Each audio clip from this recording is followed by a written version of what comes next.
Theme of एम्परलिज्म। ठीक है, अभी तो हमने काफी ज्यादा डिस्कशन कर ली थीम ऑफ एम्परलिज्म के ऊपर कि एम्परलिज्म होती क्या है। एम्परलिज्म जो है बेसिकली इसको कहते हैं कि जब पावरफुल कंट्री जो है लेस पावरफुल कंट्री की चीप लेबर, रॉ मटेरियल और लैंड उसको एक्सप्लॉइट करता है, उसको यूज करता है in the name of civilisation या उनके बहबूद के नाम पे, तो हम उसको कहते हैं कि ये एम्परलिज्म है। ठीक है, अंडर हैंड जो है वो उनको they have the lust for power, they have the lust for cheap labour, land and raw material. ठीक है, उनको अपने सिर्फ बेनिफिट्स और अपने डेली के वेजेस जो है वो बढ़ाने होते हैं और इसके अलावा उनका कोई भी मफाद नहीं होता, नहीं तो किसी को क्या पड़ी है कि वो दूसरों को जाके सिविलाइज करे। Consider heart of the darkness as a political allegory. Political allegory, allegory कहते हैं एक कहानी होती है जिसके सरफेस मीनिंग्स और होते हैं लेकिन उसकी बैकग्राउंड कहानी कुछ और होती है।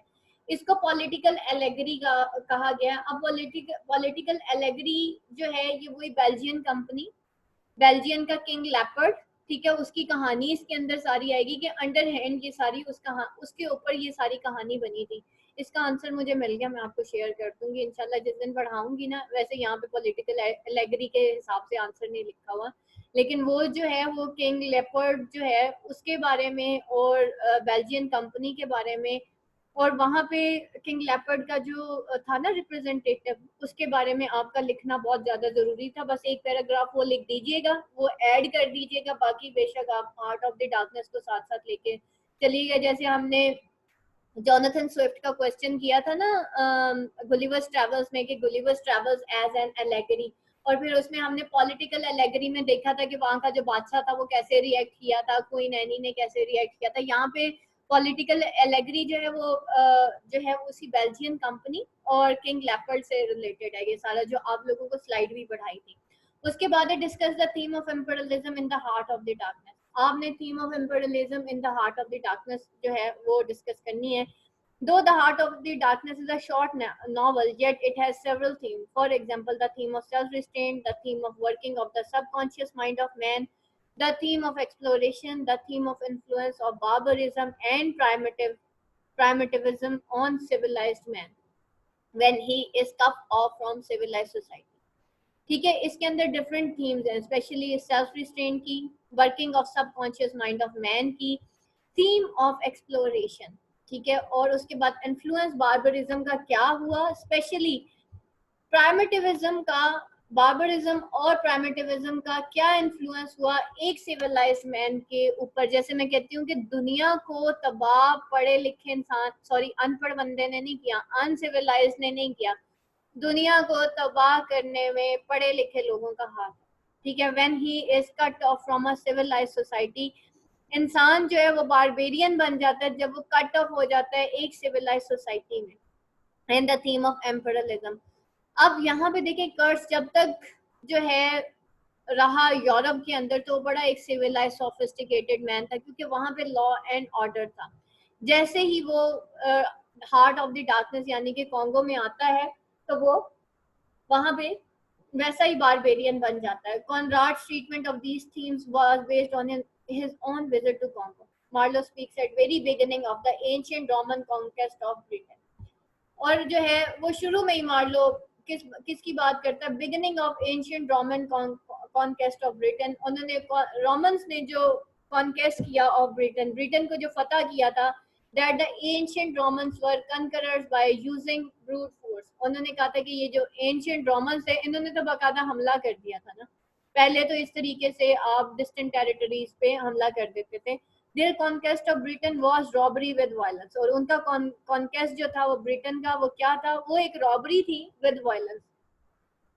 Marlowe says that the conquest of an other country means taking away all the things from those who have different complexion or who have flatter noses than the conqueror have. Such as conquest is unpardonable. However, what can excuse such a contest is the idea at the back of it that contest can be excused not only if the conquerors perform some constructive work in the country which they have conquered.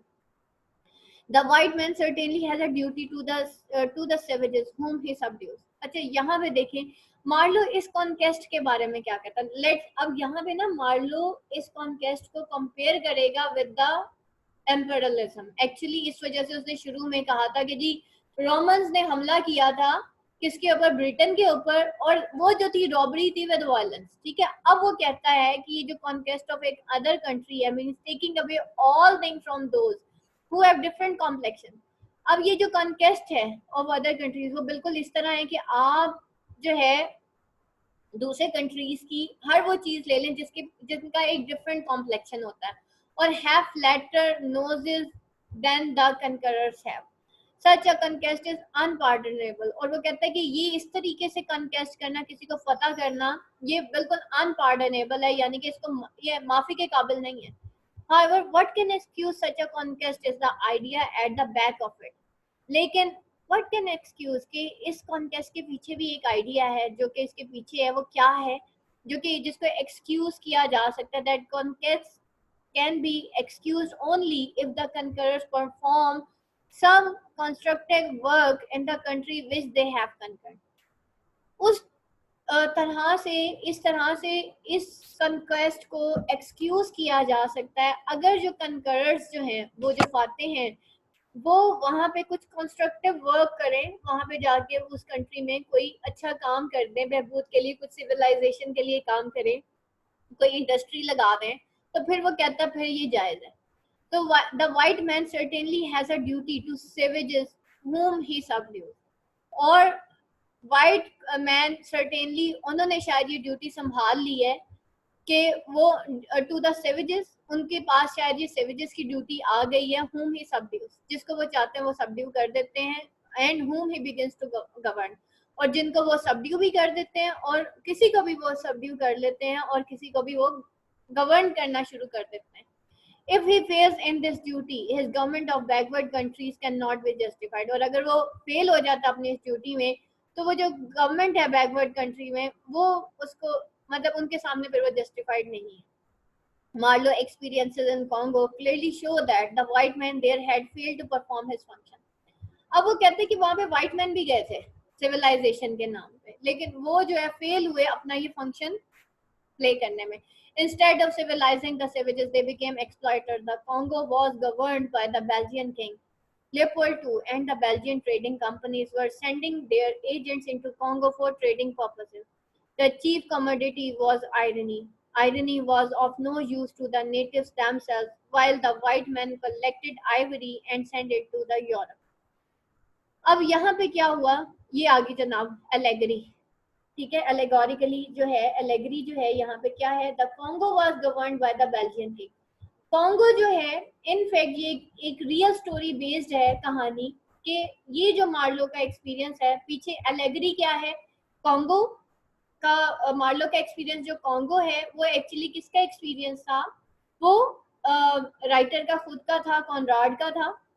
और ये क्या show करता है कि white man जो है वो अपना फंक्शन वहां पे परफॉर्म करने में फेल हुए, और इंस्टेड ऑफ के वो वहां पे सेवेजेस सिविलाइज करते उन सेवेजेस को, उन जालिम लोगों को, दे बिकेम द एक्सप्लॉइटर्स, वो वहां पे एक्सप्लॉइटर्स बन गए, उन्होंने उस लैंड को, वहां के लेबर को, वहां के नेटिव्स को एक्सप्लॉइट किया। कॉन्गो जो है वो गवर्न हुआ by Belgian king Leopard two, ठीक है, बेल्जियन किंग जो था लेपर्ड टू उसने इसको गवर्न किया था।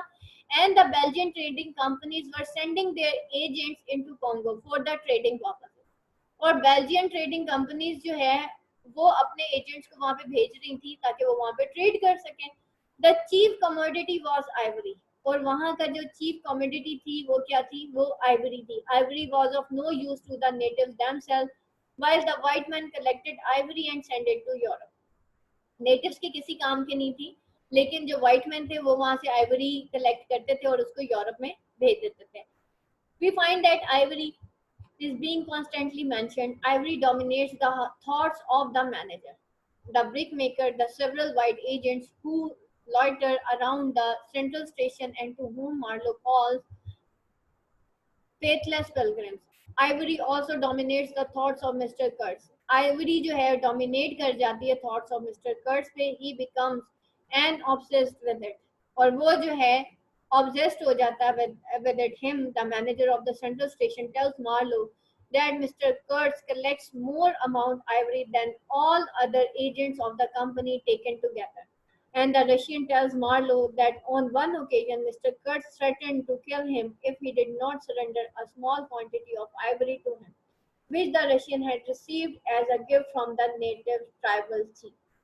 और मैनेजर जो था वो सेंट्रल स्टेशन का, वो मार्लो को बताता है कि कर्स जो है वो मोर आइवरी जो है than any other agent of the company वो इकट्ठी करता है। और रशियन ये भी बताता है कि एक ओकेजन में तो मिस्टर कर्स ने उसको किल करने के लिए भी थ्रेट कर दिया था if he did not surrender a small 1 inch of Ivory भी वो किसी को नहीं यानी कि शेयर करता था किसी के साथ, which the Russian had received as a gift from native tribal chief। Russian को एक नेटिव ट्राइबल चीफ ने एक small piece of ivory gift किया था और कर्स ने रशियन को थ्रेट किया था कि अगर ये तुमने नहीं मुझे दी तो मैं तुम्हें किल कर दूंगा। Here ivory symbolizes the white man's greed and the white man's commercial mentality. The sights seen by Marlowe when he gets down from the steamer are of a very depressing kind. It depicts the wretchedness and misery of the natives of the Congo and the sheer futility of the white man's seemingly useful work. Marlowe sees a number of black people, mostly naked, moving about like ants. Later, he sees half a dozen men chained to one another and each wearing an iron collar around his neck. These men are criminals who have violated the laws. Marlowe feels deeply upset to see this side. Furthermore, he sees black figures crouching under the trees, leaning against the trunks. They were dying slowly. These men were neither enemies nor criminals. They were only black figures representing disease and starvation. Marlowe feels as if he has entered into the gloomy circle of some inferno. These sights convey the callousness of the white man towards the natives. All these sights clearly indicate the hypocrisy of the white men who are trying to show that some kind of the constructive work is going on. There is a project to build a railway line. A rock is being blasted with gunpowder, even though this rock does not stand as an obstruction on the way of the railway line. Likewise, he also sees a boiler lying unused in the grass and some pieces of decaying machinery and a large heap of rusty rails. Similarly, he saw a warship anchored close to the land and firing its gun into the forest aimlessly. फिर उसने एक warship anchored भी देखी जो कि close to the land थी और वो फायर कर रही थी फॉरेस्ट में aimlessly, मतलब बगैर किसी रीजन के वो वहां पे फायर कर रही थी। This waste of effort and machinery offer a sharp contrast to the starving natives.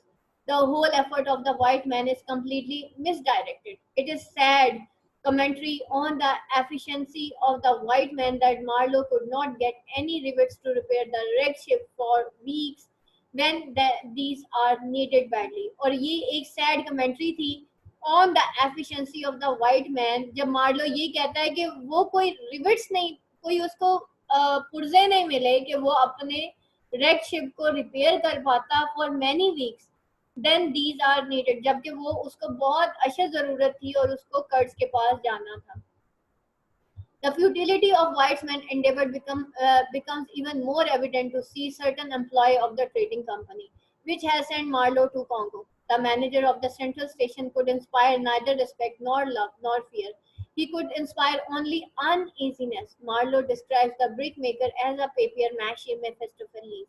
He makes no bricks. He acts as a spy for manager. The agents loitering around the central station are idlers, having no work to do but only to gossip, to speak ill of one another, and to hatch intrigues.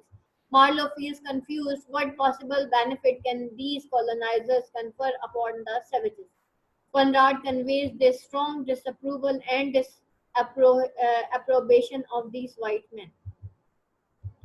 It is easily distinguishing for Marlowe to watch the manner in which the cannibal crew of Marlowe's steamer are being treated by their white owners. The cannibal's crew are most efficient, hard-working, and sturdy fellows, but they are not fed properly. The credit goes to the cannibals' crew themselves that they exercise self-restraint and do not attack the white men on the boat to kill them and eat their flesh. Thus, the white men are absolutely unconcerned about the welfare of the men on those labor and toil they earning profit. Even Mr. Kurtz done nothing to uplift the natives. Instead, he himself has become the savage in their company. Mister Kurtz ने भी कुछ ऐसा नहीं किया था to uplift the native, instead he himself become savage, वो company का savage बन गया. अपेरेंट एलेगरी कहते हैं ऐसी स्टोरी को जिसके डुअल मीनिंग्स होते हैं, एक उसके अपेरेंट मीनिंग्स होते हैं, एक उसके हिडन मीनिंग्स होते हैं. अपेरेंटली जो है जितने भी वाइट मैन थे they were just like look busy doing nothing. ठीक है, तो वो बेसिकली अपने अपने हिस्से का काम कर रहे थे and fail to exercise any self restraint. और उनके अंदर जो वो खुद सिविलाइजेशन फैलाने गए थे वहां पे, और सिविलाइजेशन फैलाने के लिए सबसे ज्यादा आपकी सेल्फ रिस्ट्रेंट की जरूरत होती है. Once he had written down the following words conveying an opposite message, exterminate all the brutes. In fact, it proves ironic. In a nutshell, Heart of Darkness conveys to us deceit, fraud, robberies, arson, murder, slave trading, and cruelty of Belgian rule in Congo. Indeed, the brutal futility of the Belgian imperialist rule is memorably captured through this novel. We can say that Conrad not only exposes the hollowness of the Belgian imperialist rule over Congo, but he also indirectly reminds us of British imperialism in various countries of the world. Conrad's denunciation of imperialist rule in Congo has a variable message for both the exploiters and the exploited. और Conrad जो है उसकी ये जो डिनंसिएशन है about of imperialism, जो कि imperialist rule जो था वो कॉन्गो का, उसका एक वैल्यूएबल मैसेज है. कॉनराड ने इसको डिनंसिएट किया है, डिसलाइक किया है for both the exploiters and exploited, दोनों के लिए. एक्सप्लॉइटर्स भी जो एक्सप्लॉइट करते हैं और एक्सप्लॉइटेड जिनको एक्सप्लॉइट किया जाता है. ठीक है, ये बेटा आपका आज का लेसन है, दैट इज वेरी इंपॉर्टेंट. और इसके अंदर सबसे पहले अगर इम्पेरियलिज्म का क्वेश्चन आता है ना, add the definition of imperialism first, जो कि हमने एडवर्ड सैड की बुक में पढ़ी थी, कल्चर एंड इम्पेरियलिज्म में.